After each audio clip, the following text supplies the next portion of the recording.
어린아이들에게는 애착 인형이 있습니다. 낡고 실밥이 터지고 지워지지 않는 얼룩이 있어도 아이는 그 인형을 놓지 못합니다. 어른이 보기에는 낡아 버려야 할 물건으로 보이겠지만 아이에게는 세상에 하나밖에 없는 친구입니다. 그렇기에 그 인형이 없으면 불안하고 잃어버리기라도 한다면 세상 모두를 잃은 것처럼 슬퍼합니다. 오늘 본문에 등장하는 마리아에게 향유는 그가 가진 것 중에 가장 소중한 것이었습니다. 6월절 엿새 전 예수님과 일행은 나사로의 3남매가 사는 베다니에 오셨습니다. 마르다는 예수님과 일행을 위한 잔치를 준비 중이었고 나사로는 제자들과 이야기하는 중이었습니다. 그때 마리아가 향유를 가져와 예수님의 발에 붓고 자기 머리털로 그의 발을 닦았습니다. 당시 유대 사람들은 집에 들어올 때 가장 먼저 하는 일이 발을 씻는 일이었습니다. 일반적으로 집주인이든 손님이든 한쪽에 받아놓은 항아리의 물로 스스로 씻고 들어왔습니다. 아무리 예수님의 방문이 기쁜 일이었다고 해도 종도 아닌 마리아가 가장 비싼 향유를 붓고 자신의 머리카락으로 닦아내는 일은 모든 사람이 당황할 만한 일입니다. 게다가 그가 부은 것은 순전한 나드 한 근입니다. 나드는 히말라야 고산지대에서 자라는 스파이크 나드라는 식물의 뿌리에서 추출한 향유입니다. 값어치가 높은, 그것도 순도가 높은 나드 한 근입니다. 5절에 의하면 이 향유는 300데나리온, 당시 노동자의 1년치 임금입니다. 성경에는 이 향유를 마리아가 어떻게, 왜 가지고 있었는지 말하지는 않습니다만 추측해 볼 수 있습니다. 당시 유대 여성들에게 향유는 혼수품과 같았습니다. 결혼 준비를 위해 오랫동안 모으는 보물 같은 존재였습니다. 유대 사회에서 여성은 아버지, 남편, 그리고 훗날에는 아들의 보호를 받으며 살 수밖에 없는 순전히 남성에게 귀속된 존재였습니다. 여성에게 결혼은 자기 생명의 연장선과 같았으니 마리아에게 향유는 단순한 사치품이 아니라 자기 생명과도 같은 물건입니다. 그것을 예수님의 발을 씻는 데 사용한 것을 보고 사람들의 반응이 어땠을까요? 향유 냄새가 집안에 가득해졌습니다. 그러자 가룟 유다가 다가와 말합니다. 5절, 이 향유를 어찌하여 300데나리온에 팔아 가난한 자들에게 주지 아니하였느냐? 가룟 유다는 예수님과 제자들 안에서 회계를 맡았습니다. 필요한 물품을 사고 사람들이 준 헌금을 관리했는데 6절에서 요한은 그가 그 돈을 훔쳐가곤 했다고 말합니다. 그러니 그가 마리아를 다그친 이유는 가난한 자들을 생각해서 한 말이 아니라 그 향유를 판 돈이 예수님께 바쳐져 자기 손에 들어오길 바랐다는 것입니다. 요한도 그 자리에 있을 때는 유다의 말에 설득되었을 겁니다. 유다는 합리적이고 판단도 빠릅니다. 그래서 자신의 기대와 다른 길로 가는 예수를 보다 빠르게 은 30에 팔아 넘긴 것입니다. 우리도 이처럼 사고하고 행동합니다. 예를 들어 어떤 청년이 몇 년 동안 준비한 유학 계획을 포기하고 작은 마을로 들어가 아이들을 가르친다고 하면 어떨까요? 사람들은 어리석다고, 유학을 다녀와서 하라고, 나중에 후회할 거라고 말할 것입니다. 세상 사람들은 손익을 계산하고 따져서 자기에게 가장 이익이 되는 방식으로 살아갑니다. 그런데 오늘 마리아는 그렇게 계산하지 않았습니다. 사람들이 보기에 어리석어 보이는 일을 아무 손익계산 없이 자신의 가장 소중한 것을 아낌없이 내놓았습니다. 마리아에게 다그치는 유다를 보며 예수님이 말씀합니다. 7절, 8절 예수께서 이르시되 그를 가만두어 나의 장래의 할 날을 위하여 그것을 간직하게 하라. 가난한 자들은 항상 너희와 함께 있거니와 나는 항상 있지 아니하리라 하시니라. 세상 사람들 눈엔 어리석어 보이는 행동이었지만 예수님은 그것을 장례를 위한 준비라고 말씀하십니다. 예수님은 이후로 예루살렘에 들어가시고 잡히시고 십자가에 못 박히십니다. 예수님은 하나님의 뜻을 알기에 사람들이 자신을 잡아 죽이려는 것을 알면서도 예루살렘으로 들어가시죠. 제자들은 이때까지만 해도 예수께서 붙잡혀 죽을 것이란 사실을 전혀 인지하지 못했습니다. 예수님은 마리아는 그것을 알고 있다고 보았습니다. 제자들도 알지 못했던 사실을 마리아는 어떻게 알고 있었을까요? 누가복음 10장에서 그 힌트를 찾을 수 있습니다.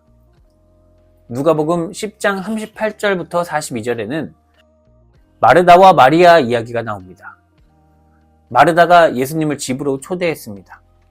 귀한 손님을 접대하기 위해 분주해진 마르다는 예수님 발치에 앉아 말씀을 듣고 있는 마리아를 보며 불만에 휩싸입니다.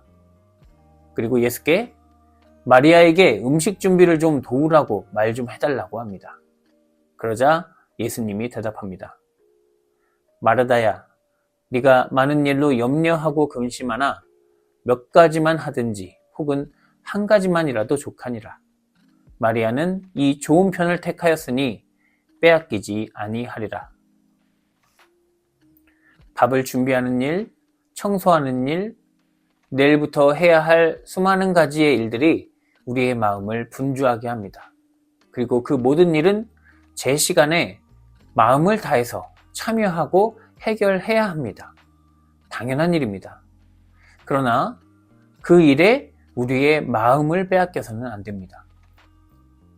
예수와 함께 있을 때 제자들은 예수가 왕이 되었을 때 높은 곳에 올라갈 자기만 생각했습니다. 예수를 만난 환자들은 자기 병을 고치는 데에만 관심이 있었습니다.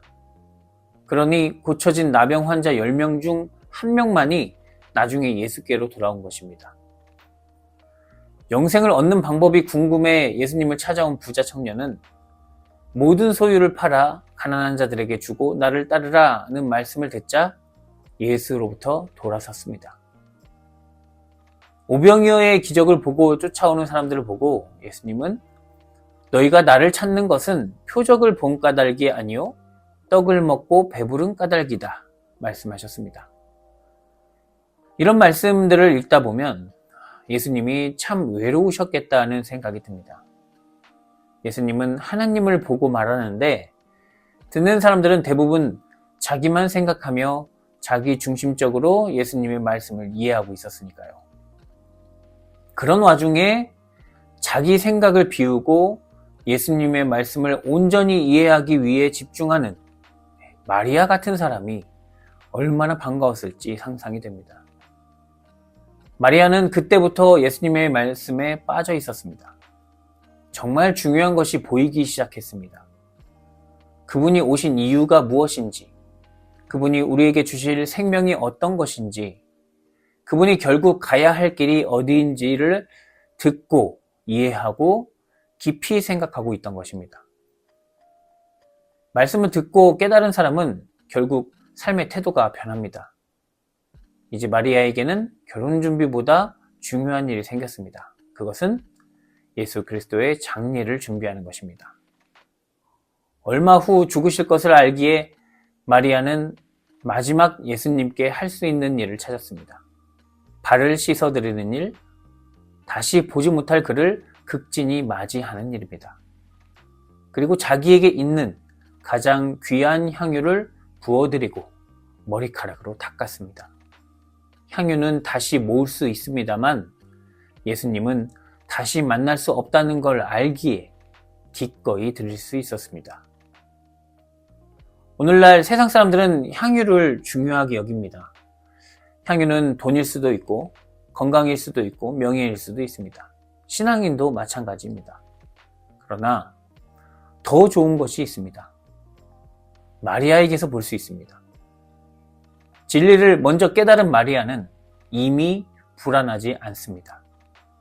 미리 예수의 장례를 준비하며 향유를 부었습니다. 마리아는 예수께서 돌아가셨을 때 어땠을까요? 제자들은 놀라서 도망쳤지만 마리아는 슬픈 일이지만 동시에 하나님의 일이 온전히 진행되고 있음을 보고 찬양하고 있었을 것입니다. 마리아처럼 예수님의 말씀을 진지하게 듣고 깊이 생각하고 삶의 중심을 하나님께 옮기는 사람, 그 사람은 오늘 참된 기쁨을 느낍니다. 하나님의 사랑을 실감합니다. 살아있음에 감사하며 불안해하지 않고 이웃에게 진정한 사랑을 베풀 수 있습니다. 물질이 없으면 죽는다고 여기는 세상과는 달리 실밥이 터지고 얼룩져도 그 인형 하나만 바라보며 기뻐하는 어린아이처럼 하나님 안에서 참된 만족을 느낍니다. 같은 경험을 한 바울은 빌립보서 3장 8절에서 내가 모든 것을 해로 여김은 내 주 그리스도 예수를 아는 지식이 가장 고상하기 때문이라 라고 말합니다. 가장 귀한 것을 발견하면 다른 모든 것이 초라하게 보이기 마련입니다. 사랑하는 성도 여러분, 우리는 가룟 유다처럼 합리적인 이익을 위해 살아가는 세상 속에서 많은 것을 선택하고 결정해야 합니다. 세상의 논리는 매우 강력한 폭풍 같아서 우리는 거기에 쏠려갈 때도 있을 것입니다. 그러나 우리가 예수님 발 앞에 있는 것처럼 그 말씀을 기억하고 집중한다면 우리는 그 자리에서 해야 할 일이 무엇인지, 어떤 선택을 해야 하는지 세상 사람들이 알지 못하는 놀라운 일을 하게 될 것입니다. 주님이 주시는 지혜와 능력 안에서 영원히 변하지 않는 사랑으로 살아가는 주의 거룩한 자녀가 되기를 기원합니다. 사랑의 하나님, 우리를 분주하게 만드는 수많은 일들 속에서도 주의 발 앞에 앉아있는 마리아처럼 하나님을 아는 지식이 충만하게 하시옵소서. 세상의 기준이 아닌 주님의 뜻을 따라 살아가는 지혜를 더하여 주시옵소서. 예수님의 십자가와 부활을 바라보고 삶의 가장 귀한 것을 주님께 드리며 잃어버린 어린아이의 마음을 회복하게 하시옵소서. 예수 그리스도의 이름으로 기도드립니다. 아멘.